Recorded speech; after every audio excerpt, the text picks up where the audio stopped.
तो नमस्कार, आप देख रहे हैं प्रजातंत्र टीवी। मैं हूं आपके साथ कौशलेंद्र प्रताप सिंह। आज हमारे साथ डॉक्टर कुमार हेमंत वरिष्ठ पत्रकार मौजूद हैं और आज हम चर्चा करेंगे पश्चिम बंगाल चुनाव पर और साथ ही चर्चा करेंगे किसान आंदोलन पर। तो सबसे पहले डॉक्टर साहब, आपका बहुत बहुत स्वागत है हमारे साथ चर्चा करने के लिए। धन्यवाद कौशलेंद्र जी। सबसे पहले मैं बंगाल की बात करें तो मैं देख रहा हूँ कि तमाम मीडिया जगत जो है वो बंगाल चुनाव को दिखा रहा है, जबकि इस देश में बड़ी संख्या में किसान भी बॉर्डर पर मौजूद हैं और एक ऐसा समय किसानों के लिए इस समय फसल बुआई का काम होता है। अगर किसान फसल बुआई को छोड़कर बॉर्डर पर खड़े रहेंगे, वहाँ पर डटे रहेंगे, तो फसल कौन करेगा? साथ ही जब फसल नहीं होगी तो आम नागरिक को आने वाले समय में जो कृषि उत्पाद जो हैं वो बहुत महंगे उनको मिलेंगे, बहुत खरीदों में बहुत महंगाई होगी। तो सबसे पहले सवाल मैं पश्चिम बंगाल चुनाव पर ले लेता हूँ। क्या लगता है आपको बंगाल के चुनाव में क्या देखने को मिलेगा? देखिए कौशलेंद्र जी, जैसा कि आपको मालूम है, केंद्र में नरेंद्र मोदी और अमित शाह एक ऐसा मीडिया मैनेजमेंट का सेंटर है। आज उन्होंने पूरे के पूरे जो है मीडिया के मुंह से यह कहलवाना चालू कर दिया है और स्पेशली अमित शाह भी कहने लगे हैं कि अगली सरकार हमारी है जी। लेकिन पश्चिम बंगाल इतना आसान नहीं है। मैं आपको ये स्पष्ट बता दूं, पश्चिम बंगाल की राजनीति को समझने के लिए जो कार्ड जो है माटी और मानुस का जो है जो ममता बनर्जी ने खेला, खेल कुछ इसी तरीके का जो है भाजपा भी रही है। हाँ, ये जरूर है कि भाजपा 10 सालों से जो प्रयास कर रही है, बहुत सशक्त प्रयास कर रही है पश्चिम बंगाल में अपना घुसपैठ बनाने का। और जैसा कि आपको मालूम है कि आज के समय में राजनीतिक कौशल्यता और राजनीतिक चाणक्य वाले गुण अमित शाह में हैं। अमित शाह ने पश्चिम बंगाल को फतेह करने की जो रणनीति बनाई है उस दिशा में एक सार्थक कदम हो सकता है। लेकिन आप ये जान लो कि ममता बनर्जी भी जो है बहुत कच्ची खिलाड़ी नहीं है। ममता बनर्जी के पृष्ठभूमि को और उनके संघर्षों को देखते हुए आपको ये समझना चाहिए कि मैं आज चाहे कहिए तो मैं भविष्यवाणी कर दूं कि पश्चिम बंगाल में ममता का प्रभाव कम होगा, भाजपा का प्रभाव बढ़ेगा, लेकिन स्पष्ट बहुमत की सरकार किसी की नहीं बनेगी। वहां भी जोड़ तोड़ की राजनीति जो है चालू होगी, ये मेरा स्पष्ट मानना है। बिल्कुल। मैं ये आपसे जानना चाहता हूं कि जिस तरीके से बंगाल के साथ साथ 4 राज्यों में और चुनाव हो रहे हैं, लेकिन जो हमारा मीडिया है वो सिर्फ एक ही चीज पर फोकस कर रहा है, वो है पश्चिम बंगाल का चुनाव। देखिए, आज मैं लगातार रिपोर्ट्स को देख रहा था। अब तो मीडिया ये भी रिपोर्ट्स दिखाने लगा है कि किसने क्या क्या बयान दिया। और दूसरा सवाल मैं जोड़ना चाहूँगा डॉक्टर साहब कि अमित शाह जी का अगर आप कॉन्फिडेंस देखेंगे तो वो छोटा मोटा कॉन्फिडेंस नहीं है, वो 220 प्लस सीटों की बात कर रहे हैं। देखिए, एक बात आपको बताएं, अमित शाह और नरेंद्र मोदी ने पूरा जो राजनीतिक आभा मंडल तैयार किया है वो कॉन्फिडेंस के ही बदौलत। आज आप एक बात मैं कह सकता हूं बहुत स्पष्ट रूप से और बहुत जिम्मेदारी के साथ कहना चाहता हूं कि पहली हिंदुस्तान की ऐसी सरकार है जो सेकंड टर्म की है, जो बोलती कुछ और है, करती कुछ और है। समग्र भाव का चिंतन उसका दिखाई देता है, लेकिन उसने जो चाशनी में वर्क में लपेट के जो झूठ बोला है उसे बहुत कॉन्फिडेंस के साथ जनता को वो गिनाने के लिए भी जो है तैयार रहते हैं कि ये काम मैंने किया, ये काम मैंने किया। लेकिन आप ये जान लो कि अब भाजपा के प्रति भी जो है लोगों का आक्रोश बढ़ रहा है। मैं आपको संतावना पे संतावना देता जाऊं, लेकिन अगर आपको कोई रेमेडीज ना दूं, आपको कोई इलाज ना करूं, तो आप कितने दिन तक गफलत में जिएंगे? देखिए, ये हिंदुस्तान की राजनीति के 70 साल का पड़ाव बहुत ज़्यादा जो है आश्वासनों पर ही चला।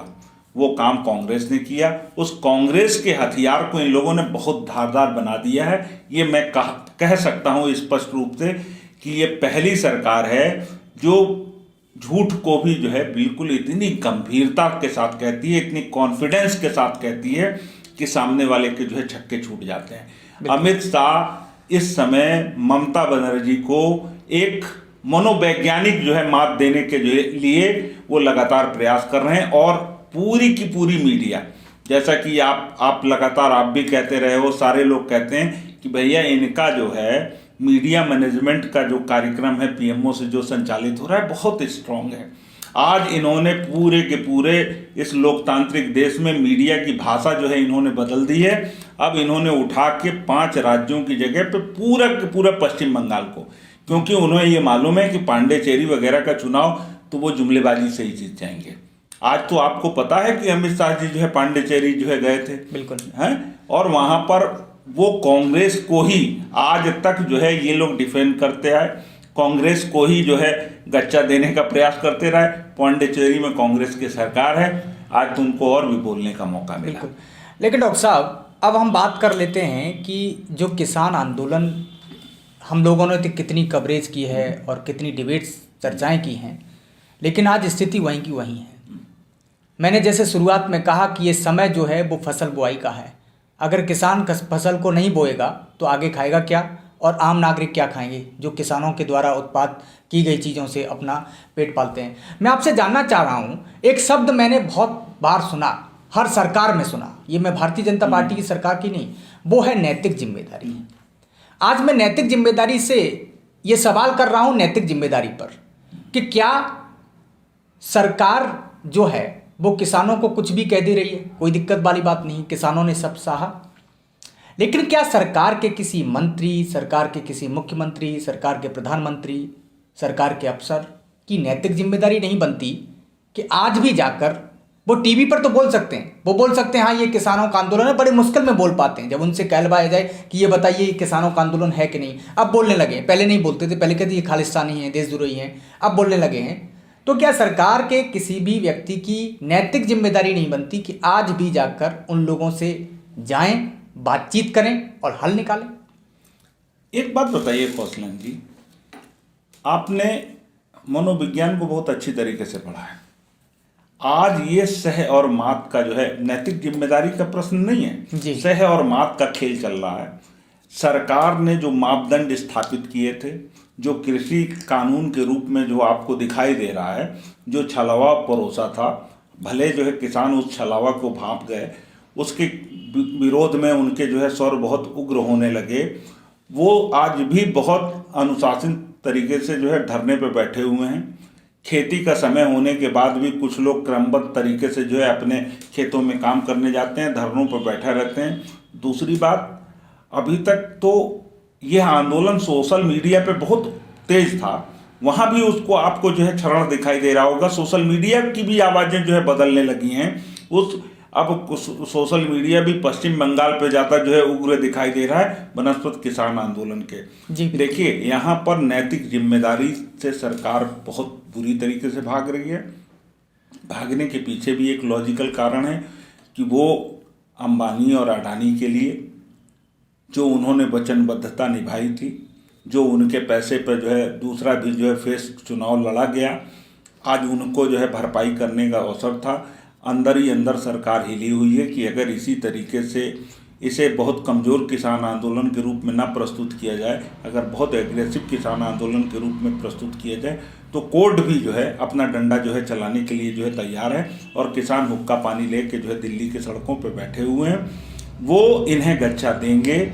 और उससे एक बात और आपको बता दें जी, ये एक आक्रोश की परिणति भी है।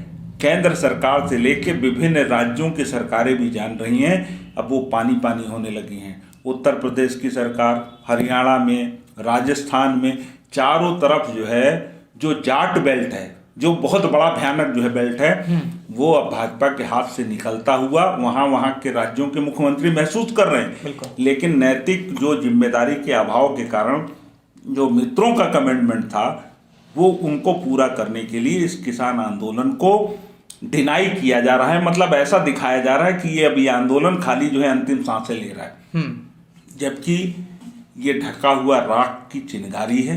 ये कभी भी विस्फोट कर सकती है, और विस्फोट करे या ना करे, लेकिन इसकी जो है सुगबुगाहट यहाँ से लेकर पश्चिम बंगाल तक दिखाई दे रही है। बिल्कुल।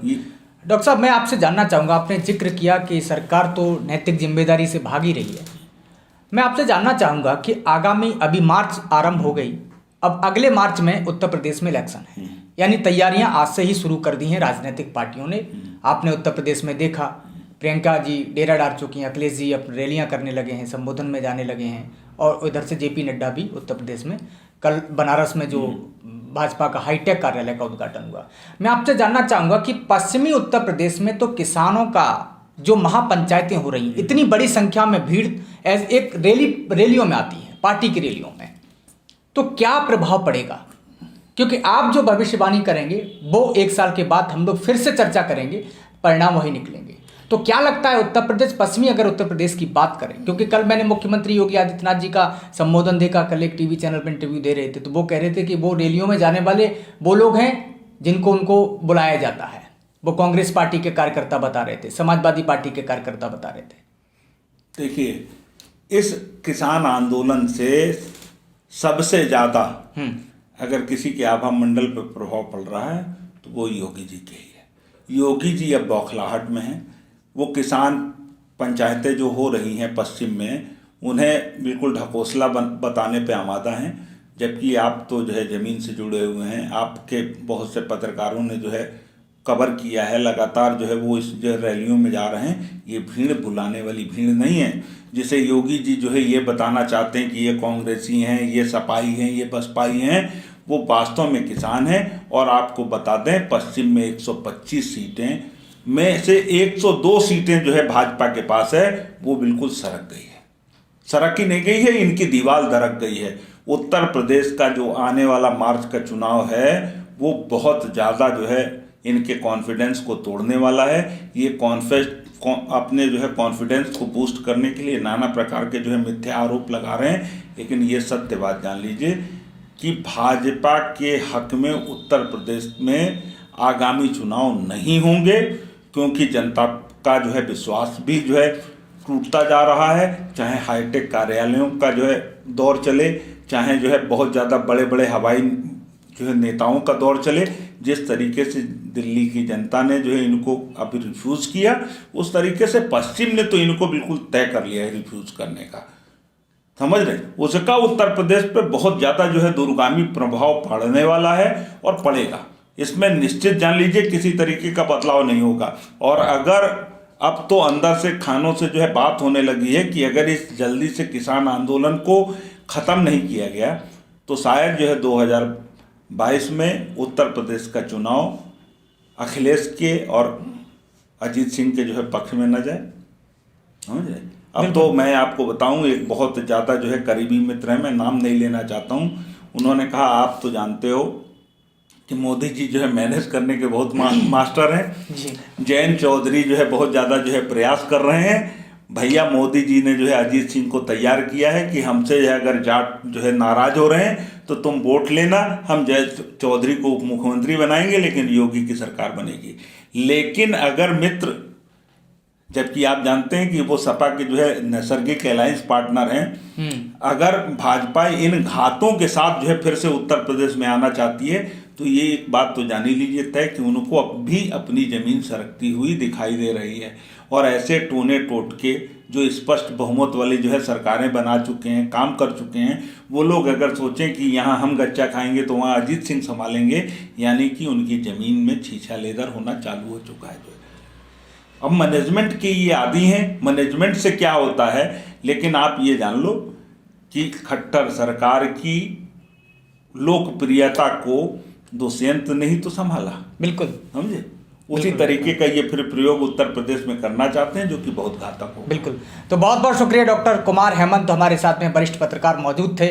तो उत्तर प्रदेश में भारतीय जनता पार्टी की जो ज़मीन है वो खिसकती हुई नज़र आ रही है, क्योंकि जिस तरीके से किसान आंदोलन का प्रभाव तेज़ी से बढ़ रहा है, पश्चिम उत्तर प्रदेश में 102 भारतीय जनता पार्टी की सीटें हैं और उसमें से जो सीटें सपा और आरएलडी के पक्ष में जाती हुई नज़र आती है। और जिस तरीके तस्वीरों के माध्यम से, खबरों के माध्यम से आपने देखा कि उत्तर प्रदेश में जो पश्चिमी उत्तर प्रदेश के बड़े नेता संजीव बालियान को जिस तरीके से गांव के लोगों ने उनको खदेड़ा, बाहर भेजा, उनके खिलाफ उनको काले झंडे दिखाए, तो कहीं ना कहीं भारतीय जनता पार्टी का जो ज़मीन है वो खिसकती हुई नज़र आ रही है। अब देखने वाली बात ये होगी कि आने वाले चुनाव में क्या परिणाम निकलता है। तो देश दुनिया की तमाम बड़ी खबरों को जानने के लिए देखते रहिए प्रजातंत्र टीवी। नमस्कार, धन्यवाद।